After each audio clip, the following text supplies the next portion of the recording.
Y atención con esto, porque justo cuando este comunero Rodrigo estaba en contacto con la radio, estaba en esos momentos trasladando junto a otros hombres el cadáver de Catrileo, trasladándolo para evitar que quedara en manos de carabineros.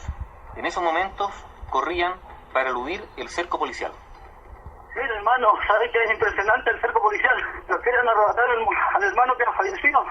¿Ustedes tienen el cuerpo de Catrileo ahí? Sí, lo tenemos, lo estamos moviendo. ¿Usted quiere saber por qué es la lucha de nuestro pueblo mapuche? Pues ponga atención a esta rima y escuche. Las tierras son tomadas porque fueron robadas por latifundistas extranjeros, forestales y transnacionales. Nuestras armas, las palabras y el derecho ancestral, mientras el Estado nos asesina con su fuerza policial, con sus balas metralletas. Esta lucha es igual, estos cobardes asesinos nos disparan a matar. Son valientes con guanacos, zorrillos y pistola. No existe aún el pago y mierda que nos pueda parar. Matías Catrileo, tu muerte no fue en vano.